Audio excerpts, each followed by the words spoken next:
A street kid crashed the most lavish wedding of the year, pointed at the millionaire groom and declared, "You promised you'd come back, Dad." What followed changed their destinies forever, revealing that all the money in the world can't buy a second chance. Subscribe to the channel for stories that touch your heart every day. The morning dawned cold over the city as the millionaire watched the horizon from his penthouse apartment. The grey sky matched his mood on what should have been the happiest day of his life. In a few hours, he would be at St. Patrick's Cathedral, marrying the heiress to one of the largest fortunes in the country. A perfect business alliance, just as his father had always dreamed. He adjusted his Italian silk tie and took a deep breath, feeling the weight of the platinum watch on his wrist, another gift from the bride. Everything in his life was meticulously calculated, from the billion-dollar investments to the smiles he handed out at social events. His empire had grown rapidly in recent years, with skyscrapers bearing his last name and a fortune that few who could imagine. But there was an emptiness that nothing filled, a ghost that haunted him on sleepless nights when memories escaped from the locked drawers of his conscience. The face of that 19-year-old girl, pregnant and scared, begging him not to abandon her. And then the silence, a silence that had cost millions to maintain. Miles away, under the awning of an abandoned building, the girl woke up wrapped in cardboard. 6 years old, and she already knew every corner of those streets, every dumpster, where she could find something to eat, every kind person who occasionally gave her a coin. Her bare feet were calloused from so much walking, but her eyes, deep and unusually green, maintained a rare sparkle. She carefully guarded inside a rusty tin, her only treasure, a gold bracelet with engraved initials and a yellowed piece of paper with an address. For years, the shelter worker who had temporarily taken her in had told her about the man who visited her secretly when she was a baby. A well-dressed man with a gentle voice who promised to come back for her for good. He said he was your father. The woman had told her before she died. After the worker's death, the girl ran away from the shelter. The idea of being transferred to another place, far from where her father could find her, was unbearable. Since then, she had lived on the streets, surviving with an impressive cunning for someone so small. She peeked at the newspaper's throne, on the stands, taught herself to read on signs and posters, and finally, after much searching, recognized the face of the man she was looking for, the millionaire, her father. As she combed her tangled hair with her thin fingers, she made a decision. The headlines announced the wedding of the year, which would take place that day. At the Golden Cathedral, full of important people, she would find her father, and he would finally keep his promise. What she didn't know was that this encounter would open wounds too deep to ignore and reveal truths that all the money in the world couldn't erase. St. Patrick's Cathedral sparkled that afternoon. Hundreds of white orchids decorated every space. Crystals hung from the ceiling, and the red carpet stretched luxuriously down the central aisle. The cream of society paraded in their formal attire, glittering jewelry, and practiced smiles, while photographers captured every detail of the social event of the year. The millionaire waited at the altar with his impeccable posture and controlled expression. Next to him, his best friend and lawyer whispered something encouraging, but he could barely hear it. His heart was beating out of sync, as if anticipating what was about to happen. On the outer steps of the cathedral, the girl watched the commotion, hidden behind a column. Her disheveled hair framed a dirty but delicate face. She clutched the paper with the address and the gold bracelet to her chest, her only proofs.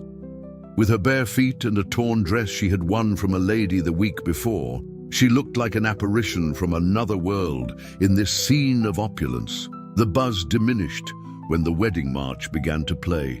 The bride appeared at the entrance, stunning in her French lace dress. For the first time that day, the millionaire felt his mask of indifference falter. It wasn't her fault. The bride was an admirable, intelligent woman who deserved more than a man with a past full of ghosts.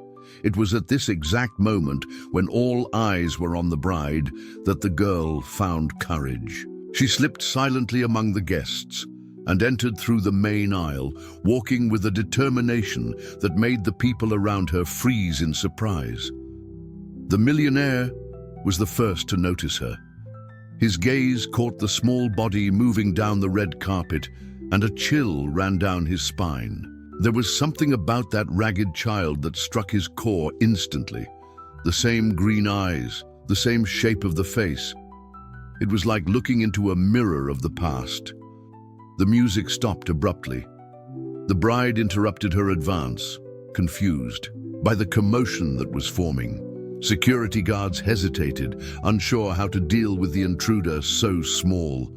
The millionaire's father, an austere gentleman in the front row, rose indignantly, but it was too late.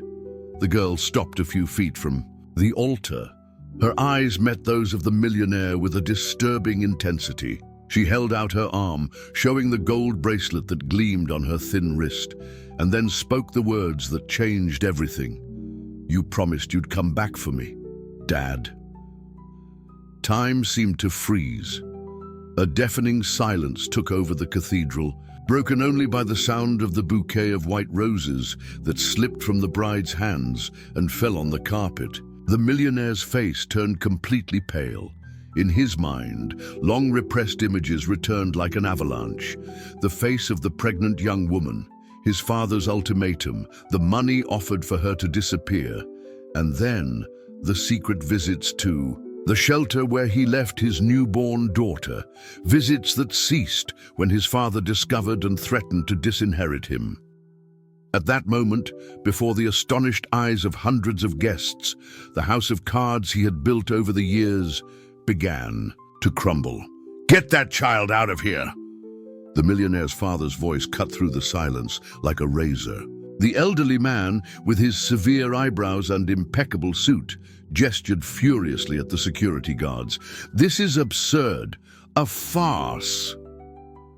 The millionaire remained motionless, as if he had been turned to stone, his gaze fixed on the girl who remained, standing there, small but unwavering, holding the yellowed paper in her trembling hands.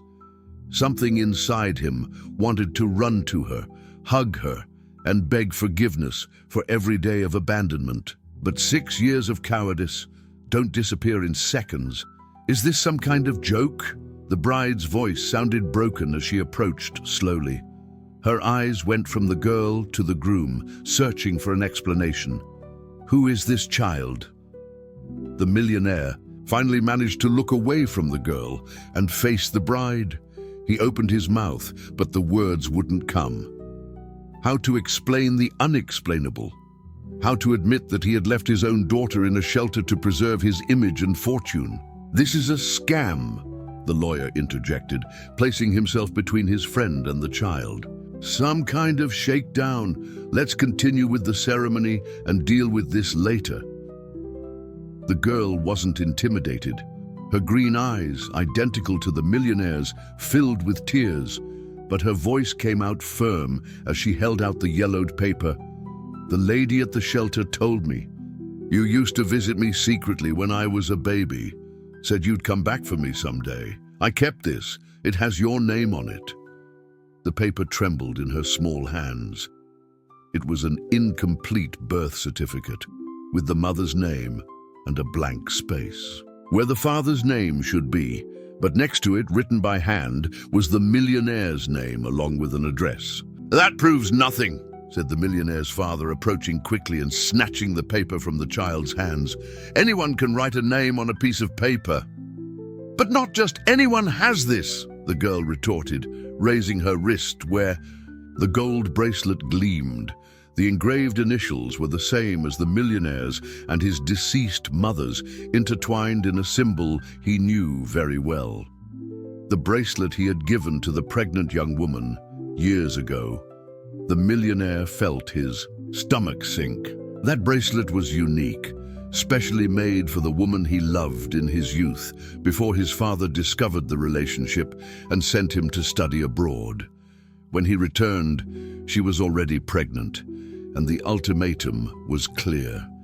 Either he ended everything and followed the path charted by the family, or he would be disinherited. "This is absurd," insisted the father, turning to the guests who were watching the scene in astonishment. "My son would never have a child out of wedlock. This ceremony will continue." "No, it won't," said the bride, taking a step back. Her eyes scanned the girl's face, noticing every resemblance to the man she was about to marry. "Not until I know the truth. Is she your daughter?" The millionaire felt the weight of all eyes on him. The world he had built so carefully was about to collapse. It was then that he took the path he had always chosen: denial. "I don't know this child," he said, avoiding looking at the girl. "Let's continue with the wedding." The light in the girl's eyes went out instantly, like a light being extinguished. Her small hand squeezed the bracelet tightly as two large tears rolled down her dirty cheeks. The ceremony didn't continue as the millionaire hoped. The bride, with a dignity that few would demonstrate in that situation, asked for a few minutes alone with him in the vestry. Typical of his father, always thinking about business first. "I'm sorry, Dad, but I'm not interested in going back," he replied firmly, but without hostility. "I've found my true purpose here." The elderly man didn't seem surprised by the answer. His eyes shifted to Maria, who was staring at him without shyness. "This is your daughter?" he asked, studying the girl's features with an intensity that bordered on fascination. "Yes, this is Maria." To everyone's surprise, the old man extended his hand to the girl in a formal gesture. "Nice to meet you, Maria. I'm your grandfather."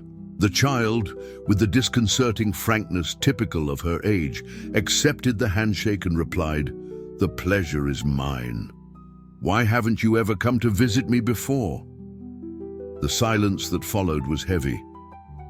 The elderly man looked at his son, as if seeking help, but he only returned the gaze, equally interested in the answer. "I made a lot of mistakes," admitted the old man finally, the words seeming strange in his mouth, accustomed to orders and criticism. "Mistakes I'm not proud of." "Everyone makes mistakes," replied Maria simply. "My dad taught me that the important thing is to try to fix them afterward." Something changed in the elderly man's expression, a small crack in the mask of self-confidence he had always worn. "Your father has become a wise man, then." That afternoon, while the children of the center presented a small play for the guests, 3 generations of the same family sat side by side. There were no grand dramatic reconciliations nor exaggerated promises, just a silent recognition that perhaps there was still time to build bridges over the abysses they themselves had created. Later, when the party was ending and the sun began to set, father and daughter walked together to the small lake in the back of the property. Maria held in one of her hands a paper boat she had made during the afternoon activities. "Dad," she said as she put the boat to float on the calm water, "do you think Mom would be proud of us?" The man looked at his daughter, his greatest treasure, his second chance, his redemption, and felt a deep certainty as he answered, "I'm sure she is, my love. I'm sure she is." The boat drifted slowly away, carried by the gentle breeze. In the sky, the first star of the night began to shine, like a distant and loving gaze upon that man who had lost everything to finally find what really mattered. If this story touched you, subscribe to the channel and turn on notifications to receive new stories every day. The guests remained in their seats, divided between shock and curiosity, while the girl was gently led by one of the bridesmaids to a side room. "Look me in the eyes and tell me the truth," demanded the bride as soon as they were alone. "This isn't the first time someone has mentioned a possible child of yours." Remember when your former assistant, drunk at that dinner, made that insinuation? You denied it. I believed you. But now, the millionaire looked away, feeling the weight of the world collapsing on his shoulders. The lie he had sustained for years had become too heavy. What happened? She insisted, holding his face between her hands, forcing him to look at her. He took a deep breath, feeling a wave of nausea. It was a long time ago. I had just graduated. I was in love with a simple girl who worked at the university library. My father found out, sent me abroad. When I came back, she was pregnant. And the bride's voice trembled slightly, although her gaze remained firm. My father gave me an ultimatum. If I acknowledged the child, I would be disinherited. The entire family fortune, the businesses, everything would go to my cousin. His voice failed. I offered her money, a lot of money, to leave and give the child up for adoption. The bride closed her eyes for a moment, as if absorbing the blow. But she didn't give her up, did she? The girl mentioned a shelter, secret visits. Maria died in childbirth, he confessed, feeling the word burn his throat. It was the first time he had spoken her name in years. I couldn't just ignore it. I visited the child a few times at the shelter secretly. I gave her a bracelet that had belonged to my mother. I promised I would come back, that I would find her someday. But you never did, the bride completed, releasing him and taking 2 steps back. My father found out. He threatened not only to disinherit me, but to destroy any chance of the child having a normal life if I insisted. He said he would use his influence to ensure that she was never adopted, that she would remain institutionalized forever. And you believed him? The bride's voice now contained a hint of contempt. You don't know my father. He would destroy anyone who threatened. His plans for the family. The millionaire ran his hands over his face, feeling the weight of 6 years of guilt. I thought it would be better for her, that maybe she would be adopted by a good family, have a normal life, away from the complications of our world. In the side room, the girl sat in silence, watching the gold bracelet on her wrist. The bridesmaid had brought her a glass of water and a piece of cake, which she barely touched. Years of survival on the streets had taught her to read people, and she knew from the expression of the adults around her that something big was happening. Through the small crack in the door, she could see the millionaire's father pacing back and forth, visibly agitated. The guests whispered among themselves, some already preparing to leave. The tension was palpable. Suddenly, the door to the vestry opened. The bride came out first, her face marked by contained tears, but her posture impeccably erect. The millionaire followed her, appearing to have aged 10 years in a matter of minutes. The bride walked directly to where the girl was and knelt before her, completely ignoring the wedding dress that had cost a fortune. "What's your name, honey?" she asked, with a gentleness that contrasted with the tension of the environment. The girl hesitated for a moment, looking at the imposing figure of the millionaire who was observing the scene from the doorway. "I don't have a real name. At the shelter, they called me Little One. But on the streets, I'm just the girl from the awning." The bride swallowed hard, and her gaze hardened as she turned to the groom. "You didn't even give her a name."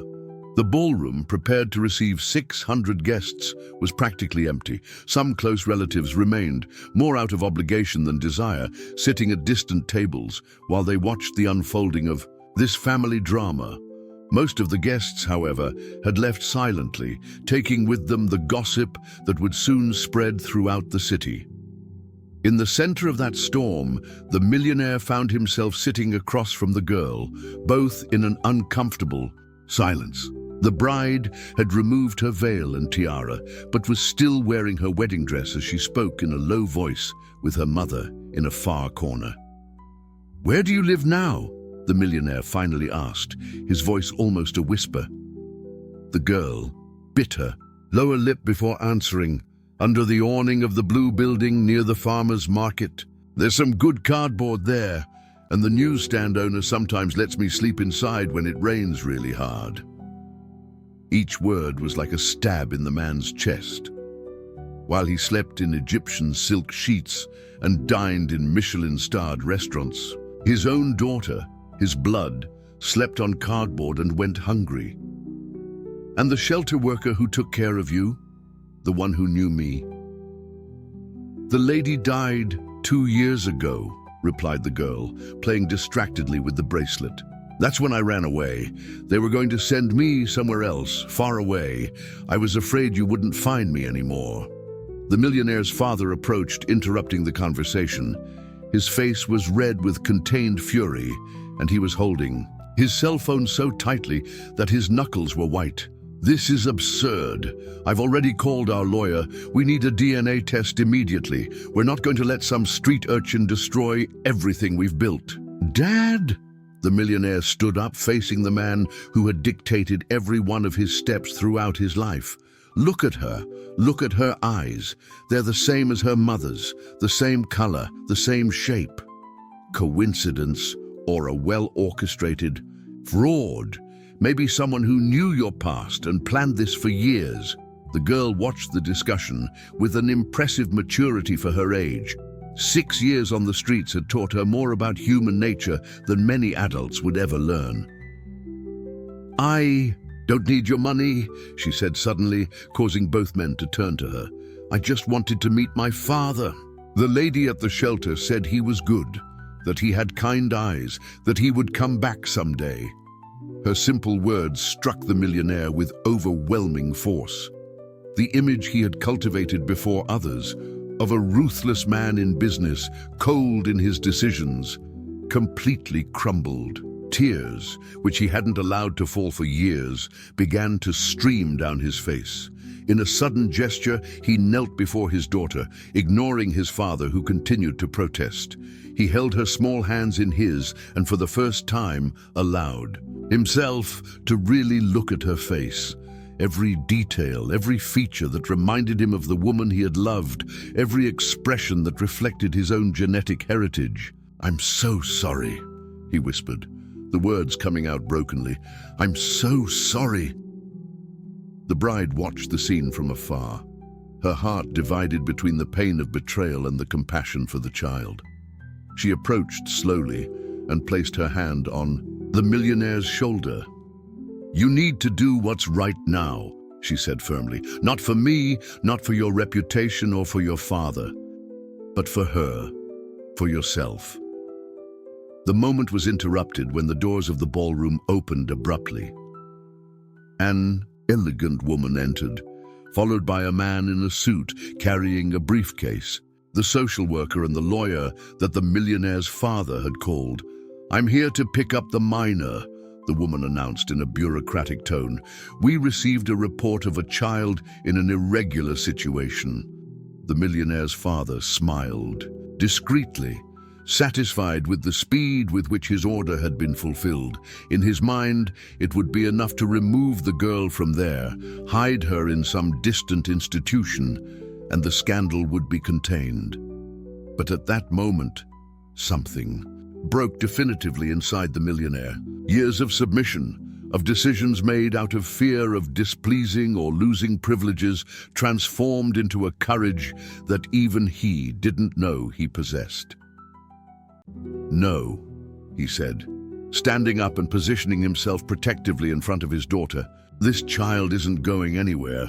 "Sir, we have a court order," insisted the social worker, extending a document. "The minor needs to be taken to an appropriate shelter until her situation is regularized." The family lawyer stepped forward, taking the paper from the woman's hands and examining it quickly.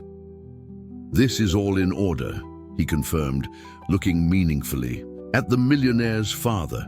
The girl instinctively grabbed onto the millionaire's leg, the fear evident in her eyes. She knew the system too well to know what it meant to be taken in. It meant disappearing into the bureaucracy, being just another number in an overcrowded institution. It was then that the bride stepped forward, Even with the crumpled wedding dress and the makeup smeared by contained tears, she maintained an impressive dignity. "Before any decision is made," she said in a clear voice, "I think we all need to hear the whole truth." She turned to the ex-groom with a penetrating look. "Tell them everything." The millionaire felt the weight of those words. He knew that once spoken, the truth would irreversibly change the course of his life. He looked at his father, at the bride, at the social worker, and finally at the small girl who clung to him as if her life depended on it.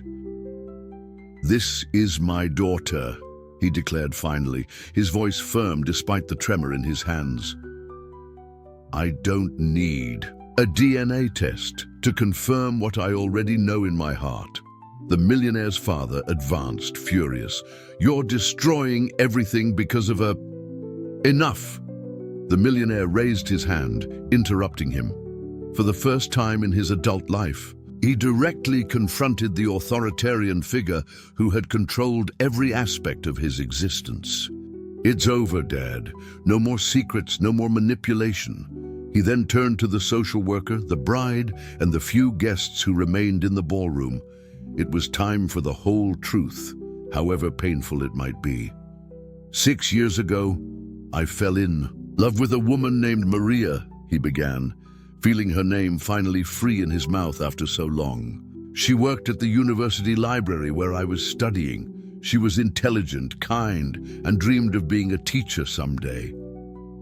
The girl listened intently, absorbing every word about the mother she had never known. "My father found out and sent me abroad. When I returned, months later, Maria was pregnant. My father gave me an ultimatum. Either I ended everything with her and followed the path he had charted for me, or I would be disinherited.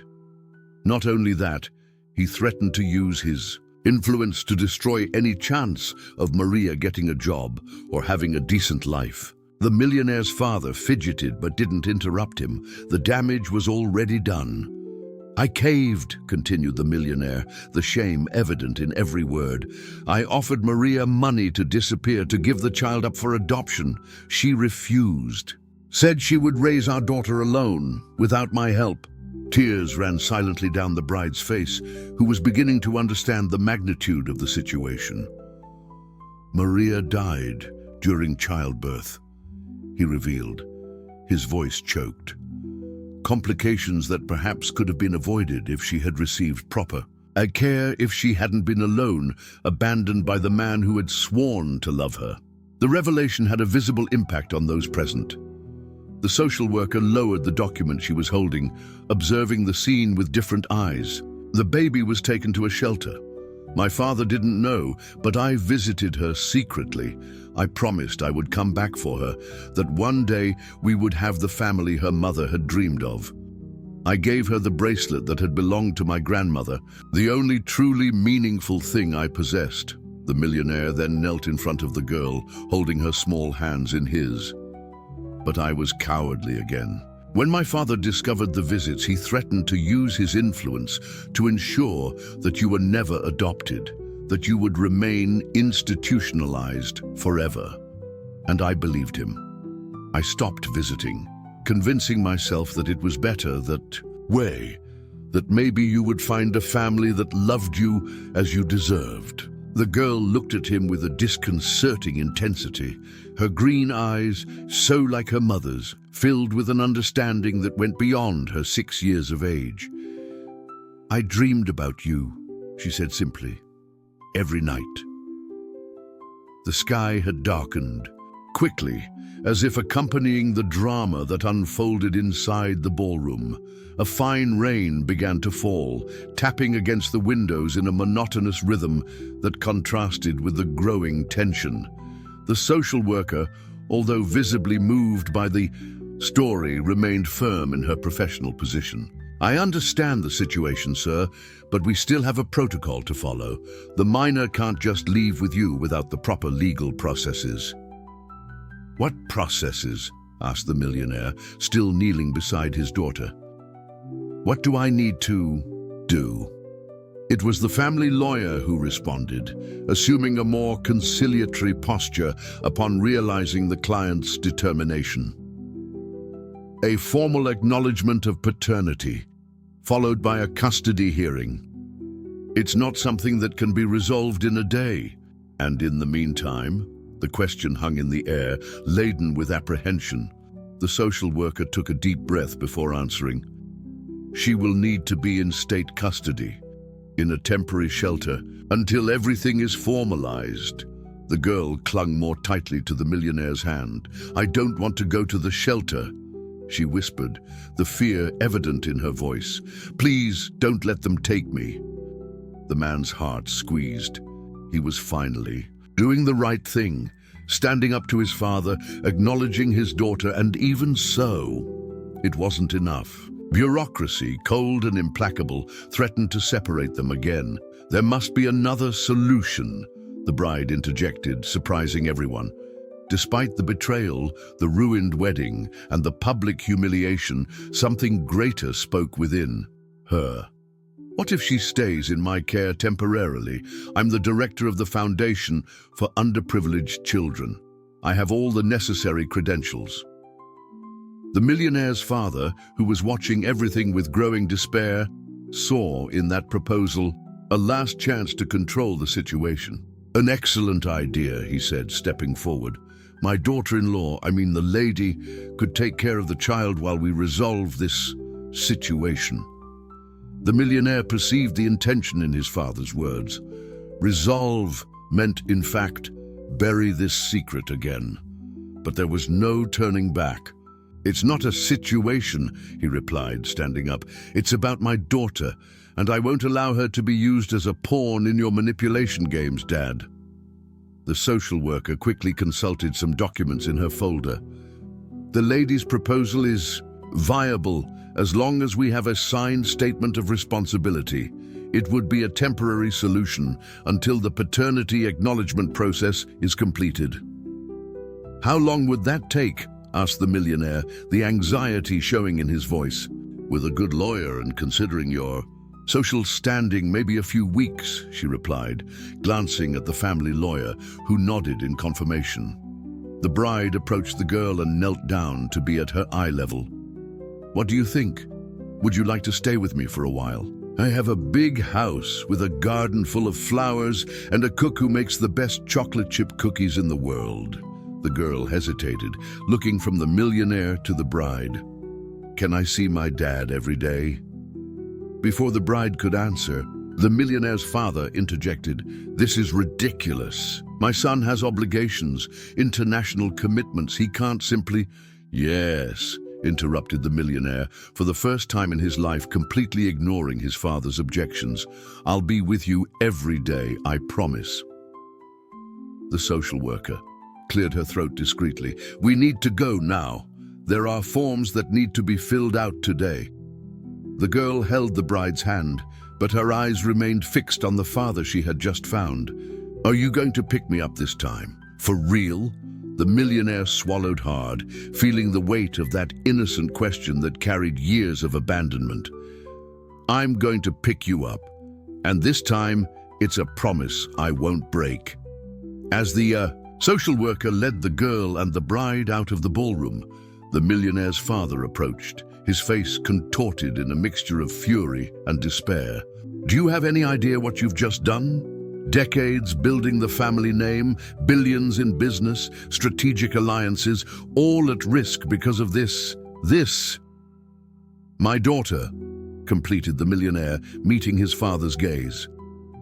"Her name is Maria, like her mother." At the exit of the ballroom, the girl turned around one last time. Her eyes met the millionaire's through the distance that separated them.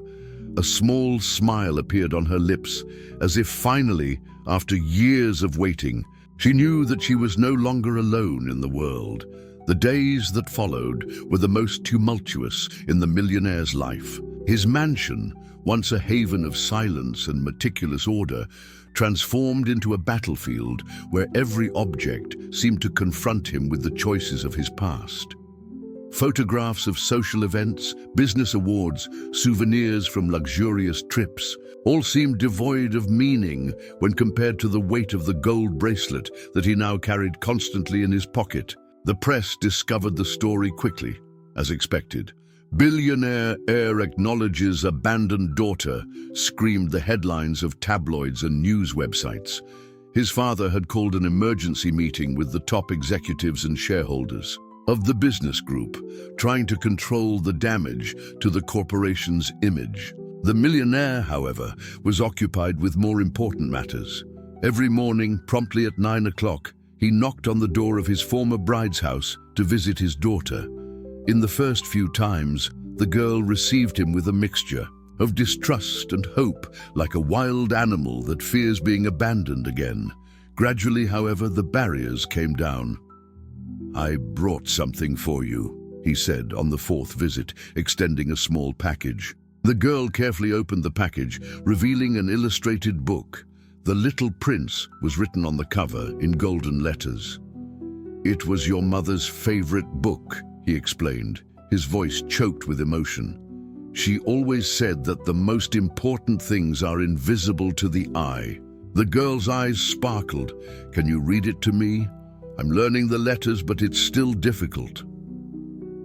For 2 hours, sitting in the garden of the house, the millionaire read the story of the little prince who learned about love and responsibility. The former bride watched the scene discreetly through the window, her heart divided between the pain of the recent betrayal and the beauty of that reunion. Meanwhile, in the main office of the business conglomerate, the millionaire's father signed documents with hands trembling with anger. "He'll regret this madness," he murmured to the family lawyer. "When he loses everything we've built, he'll understand the mistake he made." The document transferred the controlling shares and the executive chairmanship of the company to the millionaire's cousin, effectively disinheriting him as threatened so many years ago. That same afternoon, when the millionaire returned to his mansion, he found the family lawyer waiting for him with a sealed envelope. "Your father asked me to deliver this to you personally," said the man, visibly uncomfortable. The millionaire opened the envelope and read the contents quickly. An ironic smile appeared on his lips. "So that's how it ends. 20 years dedicated to the family business, and I'm discarded with a 2-page memo." The lawyer cleared his throat, nervous. He also instructed the financial department to freeze your corporate accounts. The company credit cards have already been cancelled. The mansion and the cars are in the corporation's name, so I have to leave," completed the millionaire, surprisingly calm. "How long do I have?" "Until the end of the week," replied the lawyer, avoiding his gaze. "I'm sorry, I tried to reason with your father, but he's adamant." As the lawyer withdrew, the millionaire remained standing in the middle of the opulent room, absorbing the magnitude of the change that had just occurred in his life. Strangely, he didn't feel the despair he expected to feel. On the contrary, he experienced a sense of lightness, as if a huge weight had been removed from his shoulders. His gaze swept over the expensive and soulless objects that surrounded him, acquired more for status than for meaning. Portraits in luxurious frames showed him at events, always smiling the same rehearsed smile, always next to his father or some important business partner. In none of the photographs did he seem truly happy. He walked to his office and opened the safe built into the wall. Inside, in addition to documents and family jewels, there was a small box that he hadn't opened for years. Inside it, a yellowed photograph showed a young woman smiling at the camera, the same green eyes as his daughter, shining with youthful hope. "Maria," he whispered, touching the face in the photograph, "forgive me for being so cowardly." At that moment, he made a decision that would change not only his life, but the lives of his daughter and many other children. He picked up the phone and dialed the number he had already memorized in recent days. "Hello," the former bride's voice sounded on the other side. "It's me," he said. "I need to talk to you about an idea. It's not about us, it's about doing something that really matters." 3 months passed quickly. Autumn covered the city with a carpet of golden leaves, and the cold wind announced the approach of winter. In front of the family court building, a small group waited anxiously for the outcome of the final hearing. The former bride was there, holding the girl's hand, both dressed in simple but elegant clothes. Beside them, the lawyer, no longer.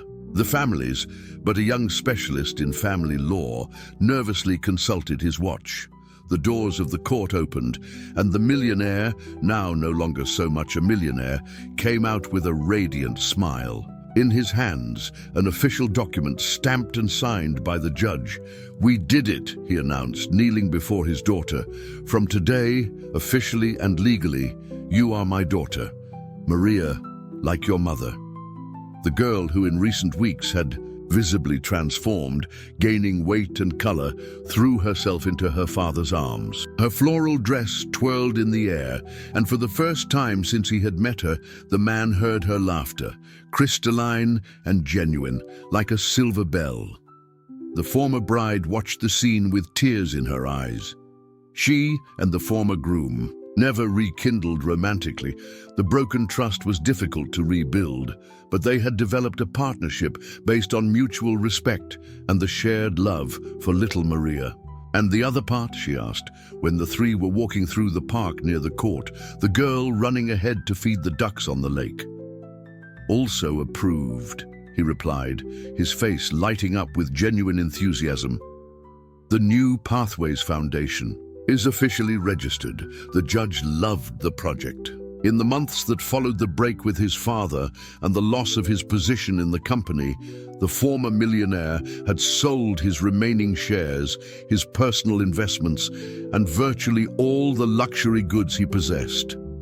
With the capital raised, he bought and renovated an old abandoned school on the outskirts of the city, transforming it into a shelter for street children. He wasn't the richest man in the city anymore, far from it, but for the first time in his adult life, he felt truly fulfilled. He had moved to a modest apartment near the shelter, where he now spent most of his days, working personally on the administration of the project.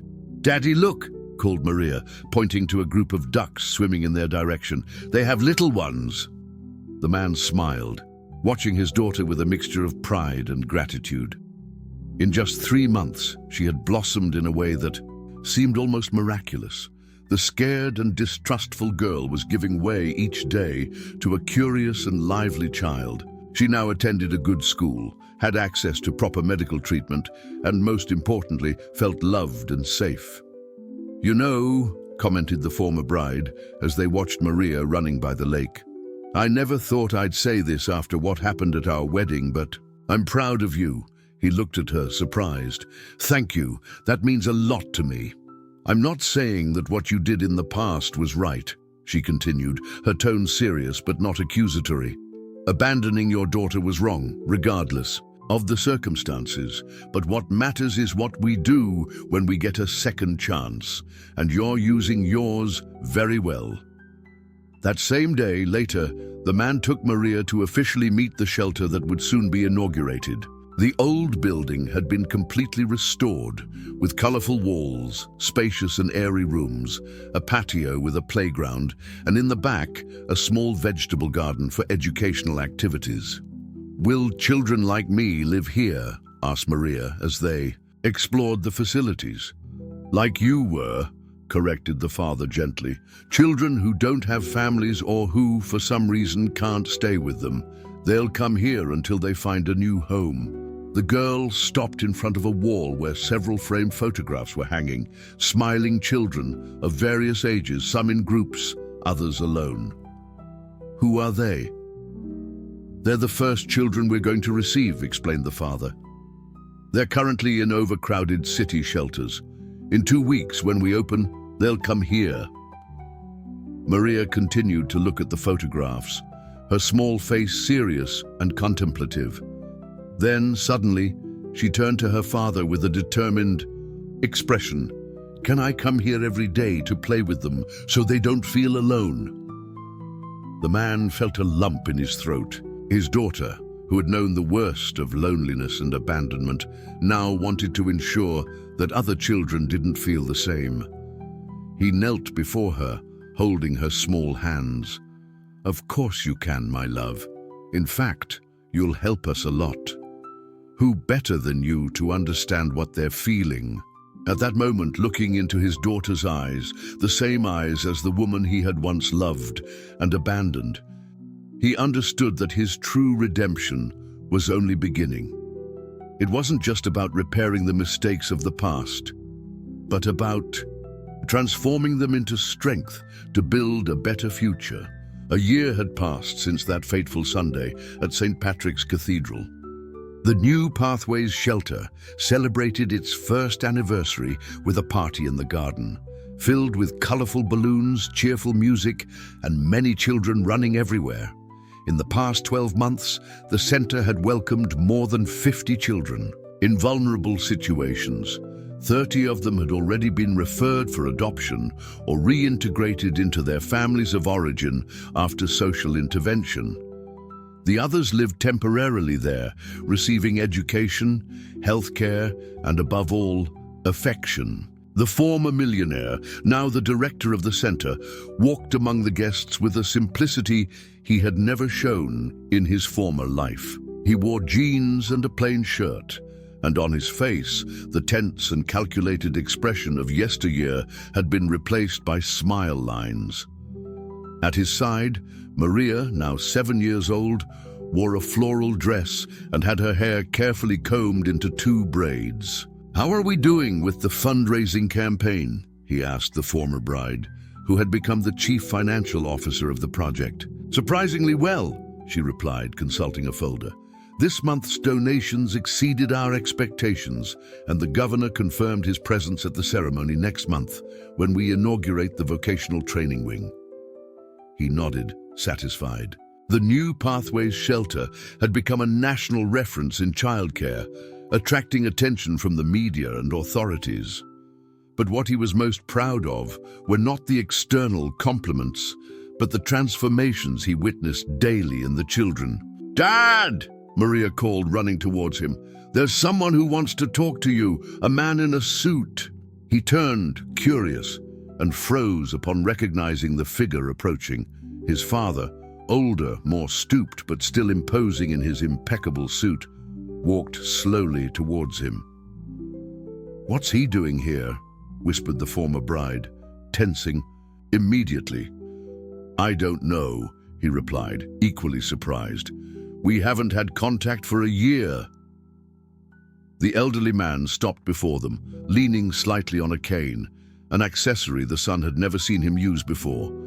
His eyes, still shrewd, scanned the surroundings, pausing for a moment on the children playing in the yard.